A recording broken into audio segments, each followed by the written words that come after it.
तर या होत्या आतापर्यंतच्या महत्त्वाच्या हेडलाईन्स आणि मुलुक महाराष्ट्राची सुरुवात करूयात पावसाच्या थैमानाच्या बातमीनं।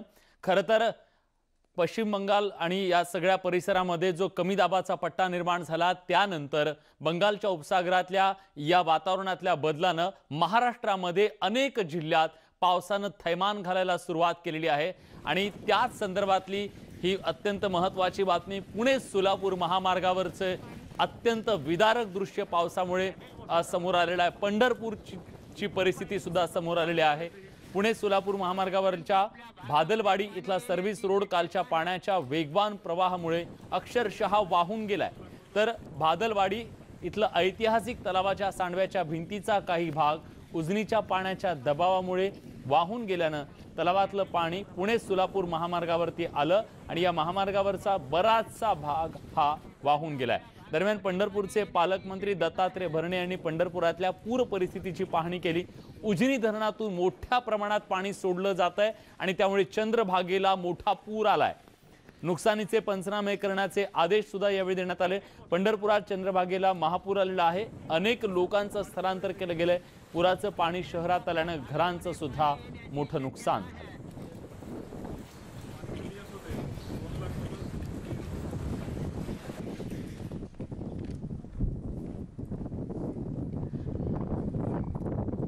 पुणे सोलापूर हायवेचा जो सर्व्हिस रोड आहे या सर्व्हिस रोडवरती आणि अगदी हायवेवरती सुद्धा काल रात्री प्रचंड पाणी आलेलं होतं।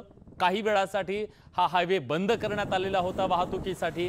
पाण्याच्या या प्रचंड लोंढ्यापुढे हा रोड टिकाव धरू शकला नाही आणि हा रोड पूर्णपणे वाहून गेलेला आहे। अंधारामुळे बचाव कार्य सध्या थांबवण्यात आलेलं आहे, पण अत्यंत महत्त्वाचा असा हा हायवे ज्याचं पाण्यामुळे पावसामुळे प्रचंड मोठं नुकसान झालंय।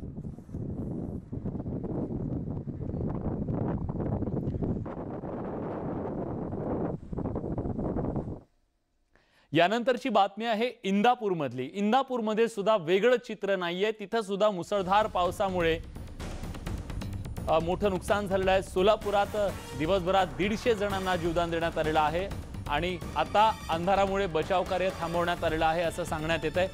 सोलापूरच्या अनेक भागात पावसानं अक्षरशः थैमान घातलेलं आहे। तर तिकडे इंदापुरात तलावाची भिंत वाहून गेली असून अतिवृष्टीमुळे शेतकऱ्यांचं मोठं नुकसान झालंय। तलावाच्या खालची जी पिकं होती त्यांचं मोठं नुकसान झालंय। ऊस पिकाचं सर्वाधिक नुकसान झालंय। अनेक शेतकऱ्यांनी जनावरं पुराच्या पाण्यात वाहून गेल्याचं सांगितलं। रात्री पावसाचा जोर वाढल्यानं तलावाच्या भराव्याची 50 ते 60 फूट भिंत वाहून गेली। त्यामुळे मदनवाडी ओढ्याच्या लगत असलेल्या शेतकऱ्यांचं अतोनात नुकसान झालेलं आहे।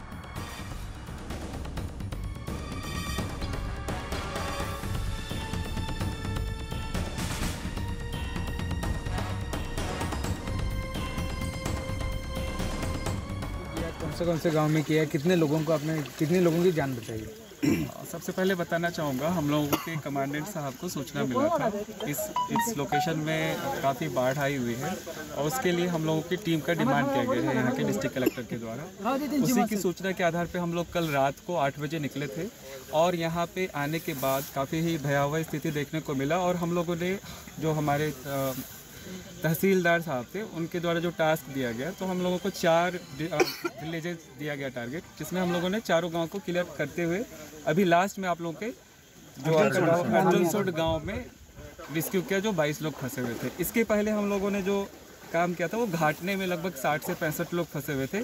इसी तरह से बीच बीच में उनको रेस्क्यू किया। घाटने क्लियर करने के बाद हम लोग खरखटने में गए थे। इकडे कोकणात सुद्धा पावसाचं थैमान सुरूच आहे। मुसळधार पावसामुळे अतिवृष्टीमुळे खारेपाटणमधल्या सुखन नदीला मोठा पूर आलेला आहे आणि या पुरात अडकलेल्यांना बाहेर काढण्यासाठी शर्थीचे प्रयत्न सुद्धा केले जात आहेत। पुराचं पाणी आता खारेपाटण गावापर्यंत पोहोचलेलं आहे, जे खूप रेअरली असं होतं। शेतकरी जीव धोक्यात घालून या पुरात उतरले आणि प्रयत्नांची शर्थ करून त्यांनी आपलं थोडंफार जे पीक आहे ते वाचवण्याचा प्रयत्न केलेला आहे। सुख नदीला पूर आला असून या पुराचं पाणी आता खारेपाटण गावात सुद्धा भरू लागलेलं आहे। त्यामुळे शेतकऱ्यांमध्ये काहीशी चिंता सुद्धा व्यक्त केली जाते, कारण आता भात पीक असेल, या सगळ्या पिकं काढून ठेवलेली होती आणि हा मुसळधार पाऊस आला, नदीला पूर आला। त्या पुरामध्ये आता हे सगळं वाहून जात होतं, पण आपली स्वप्न वाहून जाताना पाहताना या सगळ्या शेतकऱ्यांनी आपला जीव धोक्यात घालून ते वाचवण्याचा प्रयत्न केलेला आहे। अत्यंत विदारक अशी ही दृश्य आपण बघतोय की पुराच्या पाण्यात उतरून या सगळ्या शेतकऱ्यांनी जे भात पीक आहे जे वाहून जात होतं ते भात पीक वाचवण्याचा शर्थीचे प्रयत्न या शेतकऱ्यांनी केलेले आहेत। मराठवाड्यात सुद्धा हेच चित्र आपल्याला दिसलं, सोलापूरमध्ये सुद्धा ते चित्र दिसलं। पुराच्या पाण्यामध्ये सोयाबीनचे ढिगारेच्या ढिगारे वाहून जात होते, त्या सगळ्याला वाचवण्यासाठी शेतकऱ्या आपला जीव धोक्यात घालून प्रयत्न करताना दिसला। शेतकऱ्यांच्या समोरचं एक मोठं संकट या पावसानं निर्माण केलं।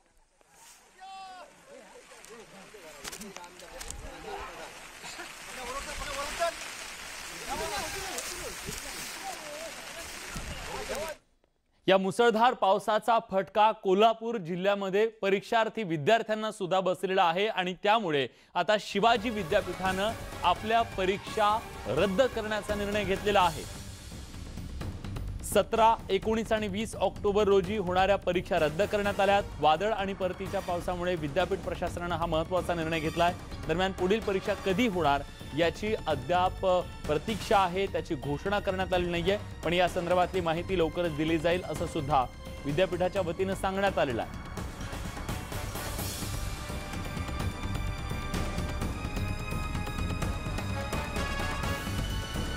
कोल्हापूरमधल्या शिवाजी विद्यापीठाच्या परीक्षा या पुढे ढकलण्यात आलेल्या आहे, त्यामुळे विद्यार्थ्यांनी जो अभ्यास केला तो सुद्धा पाण्यात गेलेला आहे असं म्हणावं लागेल, कारण सगळ्यांना प्रतीक्षा होती उद्या परीक्षा होतील आणि सगळं काही सुरळीत होईल, पण हे होऊ शकलेलं नाहीये।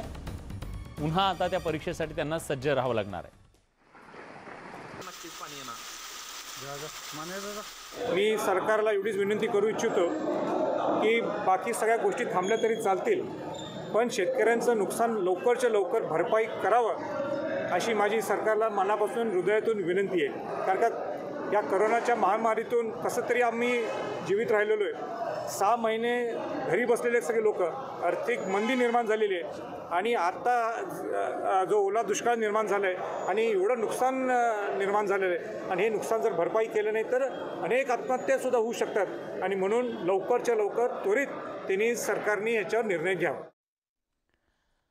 खरं तर गेल्या काही दिवसांमध्ये जो मुसळधार पाऊस सुरू आहे त्यामुळे मराठवाडा, विदर्भ, पश्चिम महाराष्ट्र आणि कोकणात सुद्धा मोठं थैमान घातलंय आणि त्यामुळे प्रचंड नुकसान झालेलं आहे शेतकऱ्यांचं। दापोली, अलिबाग, उस्मानाबाद, लातूर, कोल्हापूर, भिवंडी या महाराष्ट्रातल्या जिल्ह्यांमधली ही परिस्थिती आपण बघतोय। अत्यंत विदारक अशी ही परिस्थिती आहे।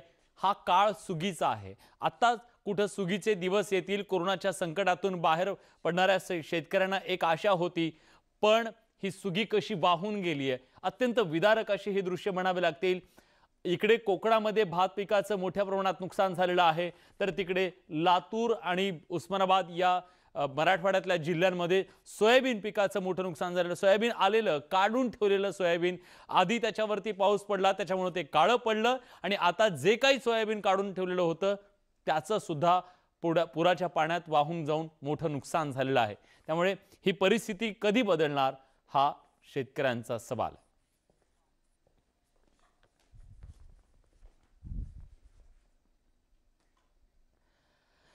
काल रात्री पुण्यामध्ये मुसळधार पाऊस कोसळला आणि या पावसामुळे पुणेकरांचे अक्षरशः दाणादाण उडाली।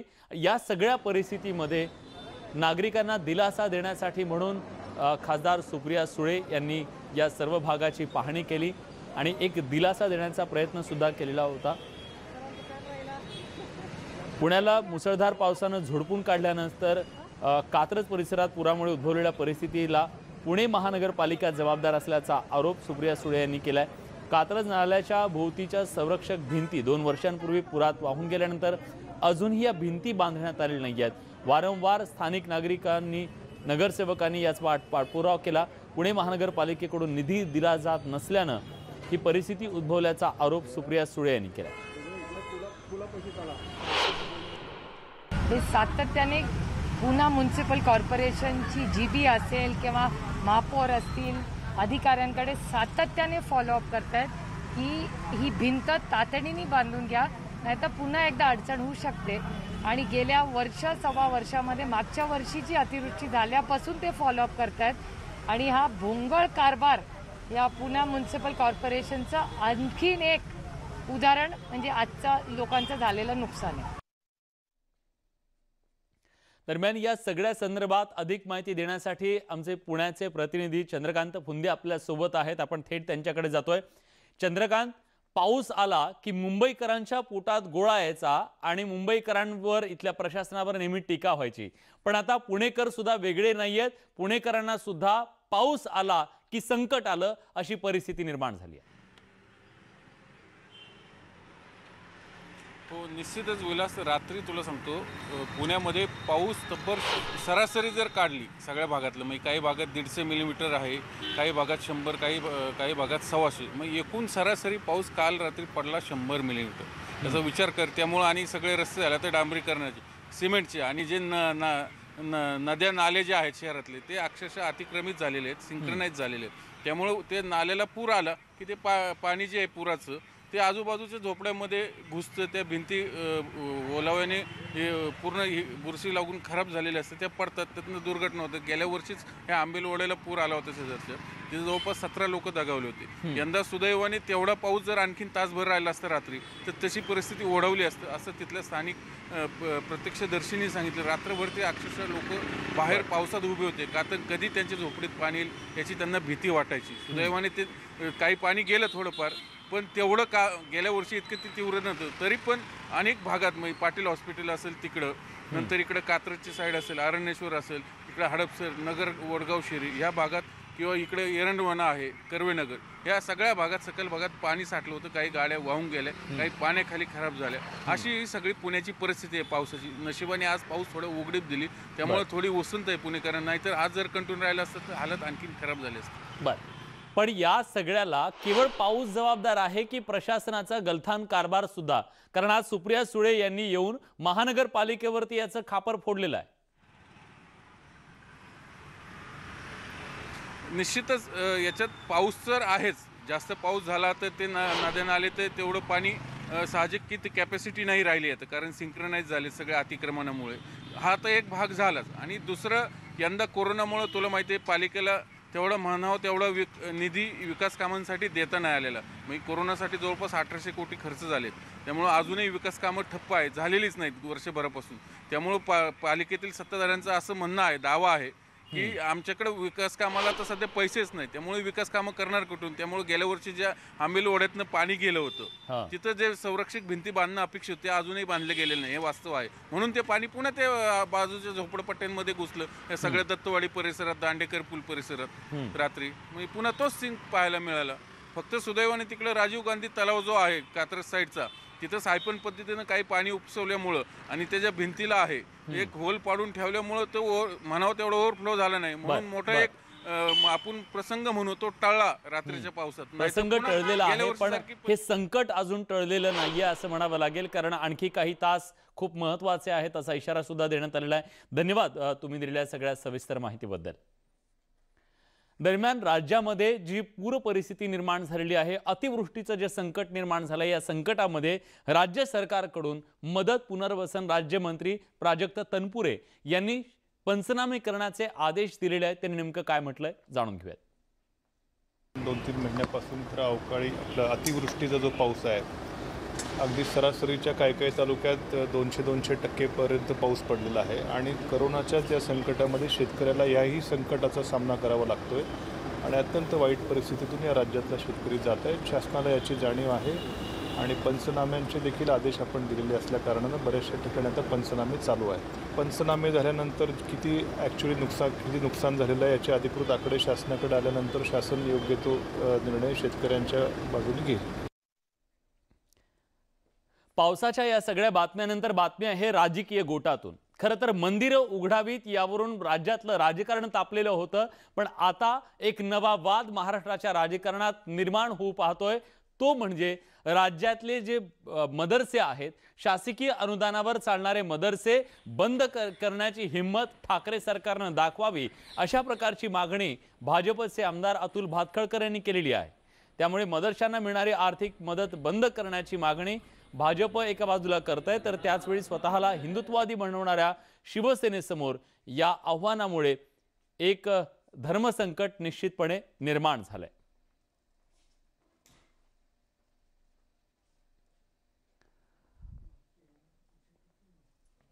राज्याच्या राज्यपालांनी काही दिवसांपूर्वीच पत्र लिहिलं होतं मुख्यमंत्र्यांना आणि हिंदुत्वाची जाणीव करून दिली होती। आपण धर्मनिरपेक्ष झालात का असा खोचक सवाल सुद्धा उपस्थित केलेला होता। दरम्यान आता या सगळ्यावरून नवा वाद चर्चेला आलेला आहे आणि तो म्हणजे मदरसे बंद करण्याचं आव्हान भाजपकडून देण्यात आलेलं। या सगळ्याबद्दल काय राजकीय प्रतिक्रिया उमटतील जाणून घेऊया।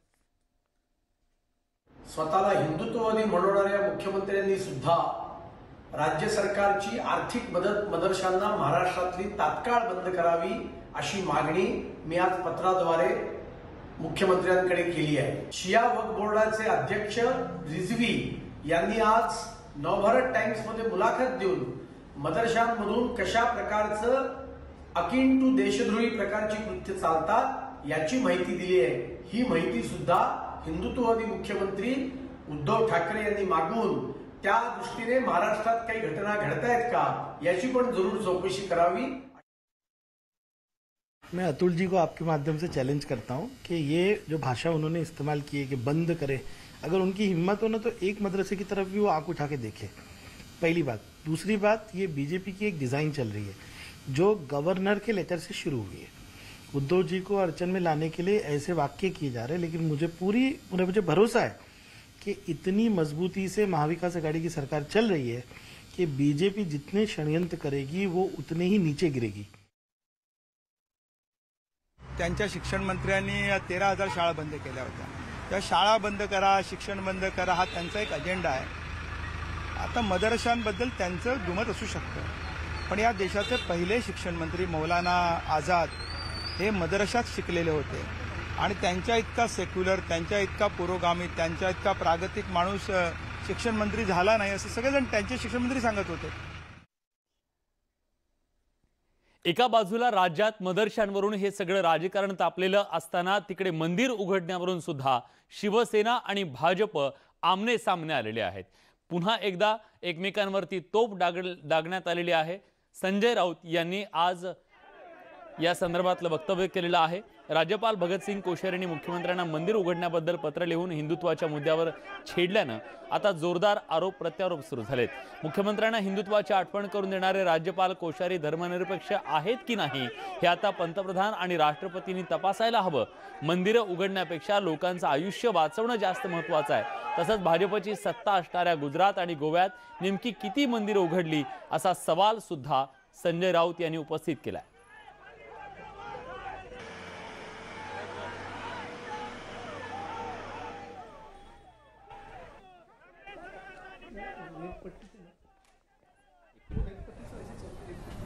राज्यपाल भी सेक्युलर है, राष्ट्रपति सेक्युलर है, अगर नहीं है तो बता दीजिए। हमारा संविधान भी सेक्युलर है। जरूर हमारा हिंदुत्ववाद हमारे मन में है, हमारे कार्यों में है, लेकिन देश तो चलता है संविधान से, जो संविधान सेक्युलर है। अब जब शपथ लेते हो प्रधानमंत्री, राष्ट्रपति, राज्यपाल, मंत्री, मुख्यमंत्री, तो आपको ये सेकुलर धर्म का पालन तो करना पड़ता है सबको। तो राज्यपाल अगर मुख्यमंत्री के सेकुलर होने पर सवाल उठाते हैं तो राष्ट्रपति जी ने यही सवाल राज्यपाल जी को पूछना चाहिए कि आप सेकुलर है या नहीं। राज्यातली मंदिरं उघडण्यावरून एका बाजूला हा सगळा वाद सुरू झालेला असताना दुसरीकडे राज्यात बार सुरू आहेत आणि मग मंदिरं का बंद या सगळ्या वादात आता राज्याचे माजी मुख्यमंत्री देवेंद्र फडणवीस यांच्या पत्नी अमृता फडणवीस यांनी उडी घेतलेली आहे। त्यांनी ट्विट करून एक प्रकारे शिवसेनेवर वार केलेला आहे। वादात आता अमृता फडणवीसांनी उडी घेऊन शिवसेनेचा समाचार घेतल्यानंतर आता पुन्हा अमृता फडणवीसांनी कंगनावरील कारवाईचा धागा पकडत शिवसेनेला लक्ष केलंय।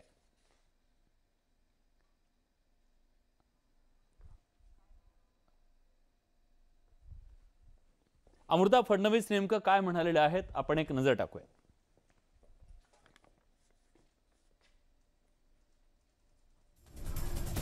माझ्याजवळ ना घर आहे ना दार, मग काय उखडणार बुलडोजर सरकार।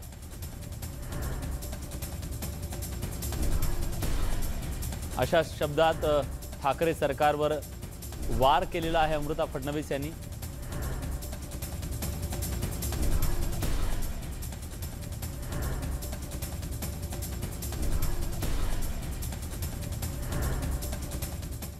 यानंतर सोलापूरमधून पावसाच्या संदर्भातली एक महत्त्वाची बातमी येते। सोलापूरमध्ये आपल्याला कल्पना आहे गेल्या 2 दिवसांपासून अति मुसळधार पाऊस कोसळतोय आणि या पावसात 15 ते 20 जनावरं सीनाच्या पुरात वाहून गेल्याची घटना समोर आली आहे। मोहोळ तालुक्यातील मलिकपेठ भागातली ही दुर्घटना आहे। 15 ते 20 जनावरं सीना नदीच्या पुरात वाहून गेलेली आहेत। या मुक्या जनावरांचा हा आक्रोश आहे की जीव वाचवण्यासाठी ते धडपडत होते, पण पुराच्या पाण्याचा वेग इतका प्रचंड होता की त्यांना सावरायला वेळच मिळत नव्हता। अक्षरशः या पुराच्या पाण्यामध्ये ही सगळी जनावरं, मुकी जनावरं वाहून गेलेली आहेत। अत्यंत दुर्दैवी अशी ही बातमी म्हणावी लागेल। 15 ते 20 जनावरं सीना नदीच्या पुरात वाहून गेलेली आहेत। सोलापूर जिल्ह्यामध्ये गेल्या 2 दिवसांपासून अति मुसळधार पाऊस कोसळतोय।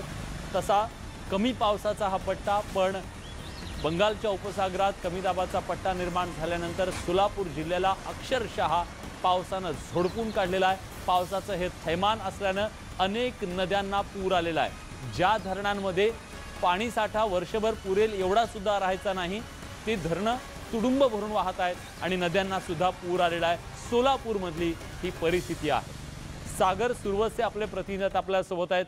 सागर, अत्यंत दुःखद आणि दुर्दैवी अशी ही दृश्य आहेत। मुक्या जनावरांचा सुद्धा या पुरामध्ये त्यांना मोठा त्रास सहन करावा लागतोय, जीव गमवावा लागतोय। निश्चितच विलास, आपण पाहतोय की कालपासून सोलापूर जिल्ह्यामध्ये जो आहे तो पावसाचा आकार जो आहे तो पाहायला मिळालेला आहे। त्यानंतर खरं तर या ठिकाणी अनेक ठिकाणाहून शेतकऱ्यांची अशी तक्रारी होते किंवा त्यांच्या कैफियत होत्या अशा की बाबा या ठिकाणी आमची जनावरं वाहून गेलेली आहेत, अनेक जनावरं वाहून गेलेली। मात्र हा व्हिडिओ जो आहे तो या शेतकऱ्यांची जी काही कैफियत आहे त्याला सत्यात उतरवताना पाहायला मिळतोय। अतिशय वेदनादायी आणि असं दुःखद असं हे सगळं चित्र आपल्याला पाहायला मिळते। खरं तर जवळपास 15 ते 20हून अधिक जनावरं जे आहेत ती या पाण्याच्या प्रवाहामध्ये अक्षरशः वाहून गेलेले आहेत। अगदी झाडपाला वाहून जावा अशा पद्धतीनं हे वाहून गेलेले आहेत। शेतकऱ्यांचं जवळपास सोलापूर जिल्ह्यातील शेतकऱ्यांचं पिकं तर गेलेलीच आहेत, त्याचबरोबर दुसरीकडे जनावरं जी असतात ती त्यांची खरं तर जीवनदायिनी असते, वरदायिनी असतात। कारण ग्रामीण अर्थव्यवस्था जी आहे ती पूर्ण या दुधाच्या व्यवसायावरती आणि ह्या शेती जे पशुधन आहे त्याच्यावरती अवलंबून असते। मात्र आता ह्या पावसामुळे त्यांचं पशुधन देखील गेलेलं आहे। एकतर शेतीतलं धन गेलं, त्याचबरोबर आता हे पशुधन देखील अक्षरशः डोळ्यासमोर वाहून जाताना पाहायला मिळते। अतिशय हृदयद्रावक अशा ह्या सगळा हा जो रौद्र रूप आहे या सगळ्या पावसाने आणि रौद्र रूप या सगळ्या दृश्यातून अगदी स्पष्टपणे दिसतंय। धन्यवाद तुम्ही दिलेल्या सगळ्या सविस्तर माहितीबद्दल। यानंतर पावसाच्या संदर्भातली बातमी आहे सोलापूर जिल्ह्यातल्या अकलूजमधून। अकलूजमध्ये आपल्याला कल्पना आहे की तिथल्या भुईकोट किल्ल्यामध्ये एक शिवसृष्टी उभी करण्यात आलेली होती। शिवशाहीर बाबासाहेब पुरंदरे यांनी शिवसृष्टी उभी केली होती। ही शिवसृष्टी आता जलमय झालेली आहे। मोठ्या प्रमाणात तिथं पाणी साचलेलं आहे, किल्ल्याच्या आत पाणी शिरलेलं आहे, त्यामुळे ही शिवसृष्टी सध्या पाण्याखाली गेलेली आहे। खूप मेहनतीनं ही शिवसृष्टी उभी करण्यात आलेली होती, पण जो मुसळधार पाऊस कोसळतोय त्या पावसामुळे या शिवसृष्टीचं अतोनात नुकसान झालेलं आहे। किल्ल्याच्या आत पाणी शिरलं, त्यामुळे अकलूजमधल्या या भुईकोट किल्ल्यातली जी शिवसृष्टी आहे ती पाण्याखाली गेली आहे। त्यामुळे एक मोठं नुकसान निश्चितपणे म्हणावं लागेल। पर्यटक खूप मोठ्या संख्येने या सगळ्या परिसरात येत असतात, भेट देत असतात, पण आता ही शिवसृष्टी पाण्याखाली गेलेली आहे, त्यामुळे या शिवसृष्टीचं मोठं नुकसान झालंय।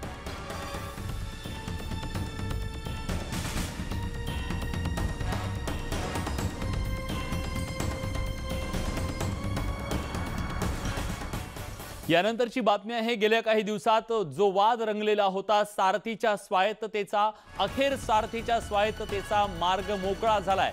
सारथीला पुन्हा एकदा स्वायत्तता बहाल करण्यात आलेली आहे।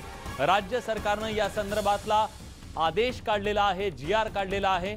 त्यामुळे संभाजीराजे छत्रपती खासदार यांच्याकडून जी मागणी, मराठा संघटनांकडून जी मागणी होत होती की स्वायत्तता सारथीची पुन्हा बहाल करण्यात यावी, स्वायत्ततेवर गदा आणण्याचा प्रयत्न राज्य सरकार महाविकास आघाडीच्या माध्यमातून केला जातोय असा आरोप करण्यात आला आणि त्याचबरोबर मंत्र्यांवर सुद्धा आरोप करण्यात आले। त्यानंतर त्याच्यात अधिकार बदलण्यात आले। अजित पवार यांच्याकडे त्याच्या संदर्भातली सगळी कारवाई करण्याचे पुढचे हे दिली आणि आता या सगळ्याबद्दल अधिक माहिती देण्यासाठी चंद्रकांत फुंदे आपले प्रतिनिधी आपल्यासोबत आहेत. चंद्रकांत, जी मागणी केली जात होती ती मागणी अखेर मान्य झाली असं म्हणावं लागेल. यानंतर हा रोष कमी होईल?